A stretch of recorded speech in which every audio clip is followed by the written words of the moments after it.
हिमालय पे हुई थी वो मीटिंग, जो मैंने बोला था आप लोगों को।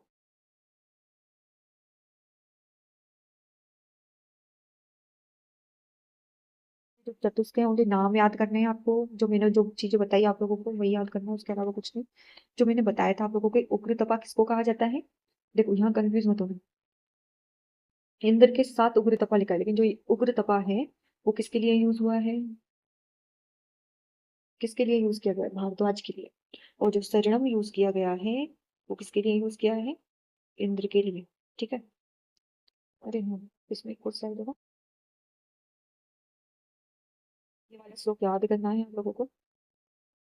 ब्रह्मणा ही यथा प्रोक्तम आयुर्वेद प्रजापति जगत नित्यं आधा वस्मिनो तू पुनस्तते।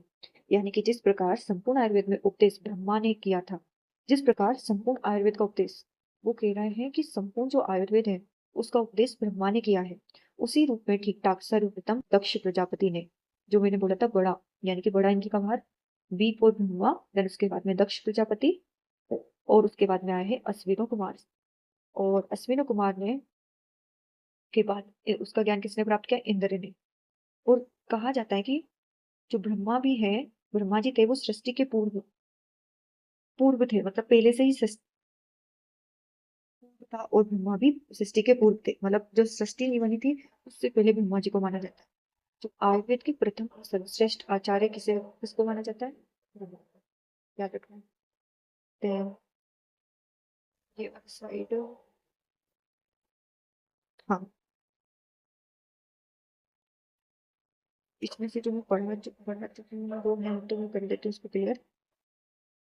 देखो ये अभी पढ़ूंगी मैं, कि त्रिविध कारण असात्व इंद्रिय अर्थान प्रज्ञाप्राद परिणाम, परिणाम काल को कहा जाता है प्रज्ञाप्राद, यानी कि कर्म, और असात्व इंद्रिय यानी कि इंद्रियों के अर्थ। अर्थ क्या है, शब्द रूप स्पर्श गंध, ये इंद्रियों के।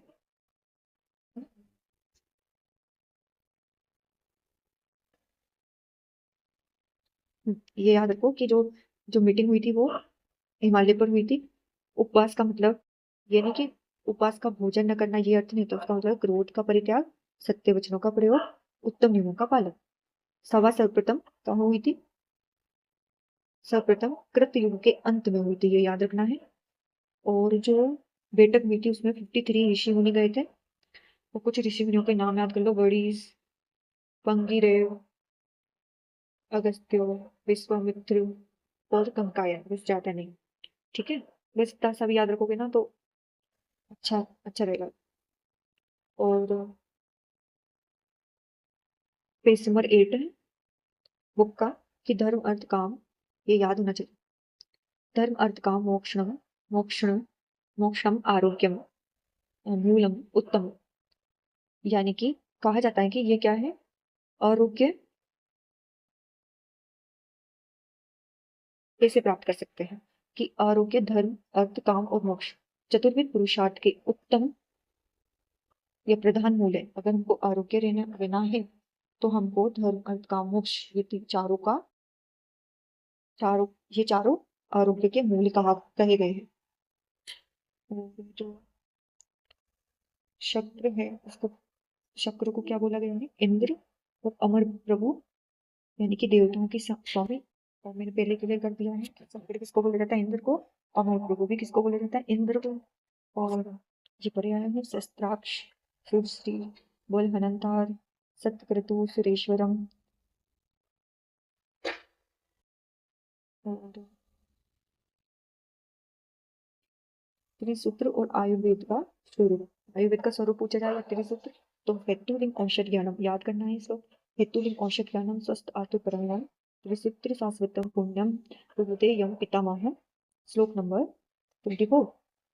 ये कहता है कि स्वस्थ एवं आतुर, आतुर के लिए पर, यानी कि मार्ग बताने वाला क्या है, हेतु, लिंग और औषध, ये नित्य है यानी कि शाश्वत है, और ये पुण्य देने वाला उपाय।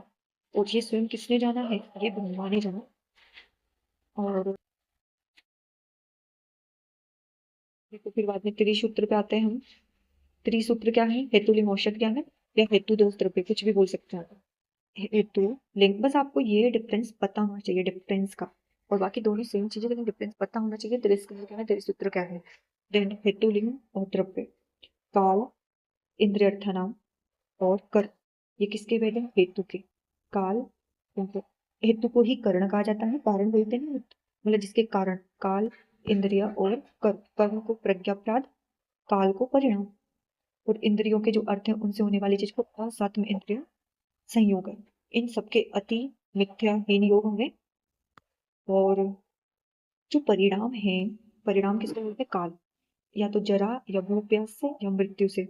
जो जरा एवं जो मृत्यु है वो आचार्य साडिंगर ने स्वाभाविक रोग बताया है। परिणाम यानी कि टू टाइप से बताएं किस किस से हो सकता है? जरा, भूख प्यास और मृत्यु से।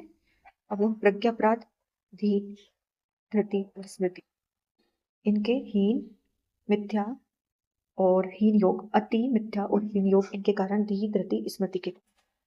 और इसे ही काल में था जरा, भूख प्यास और मृत्यु। जो मृत्यु और जरा जो स्वाभाविक रोग है, और बाकी भूख प्यास, काल, काल में। देन उसके बाद में लिंग, पूर्व रूप, रूप, उपशम, शारीरिक, मानसिक, अनुपचय, संपत्ति। जो शारीरिक हैं, वात, पित्त, कफ, 3 रोग इससे हो सकते हैं बात के। और मानसिक दोष, रज और तम, शत्रु है। द्रव्य 3 टाइप्स के द्रव्य होते हैं, दोष, दोष शामक, दोष प्रकोप, और स्वस्थ जो स्वास्थ्य के लिए हानिकारक है। स्कंद हेतुलिंग औषध, हेतुलिंग औषध युक्त आयुर्वेद के ध्यानपूर्वक अध्ययन करते हुए ठीक ठाक प्राप्त किया। देखो इसमें त्रिस्कंद को हेतुलिंग औषध युक्त बोला है, और उधर त्रिस्कंद को अलग बताया गया है।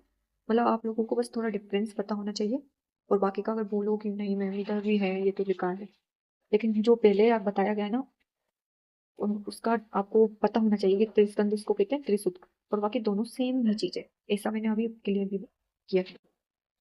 किस सट पदार्थ विज्ञान 6 पदार्थ बताए गए हैं, ये नेक्स्ट अगली क्लास में करेंगे। इतना क्लियर है? अच्छे से बोलो इन सबको। और अभी अगर इसको फॉलो कर रहे हो इसको तो पूरा कंप्लीट करो साथ के साथ। टाइप से ही हमको भी चरक को मस्त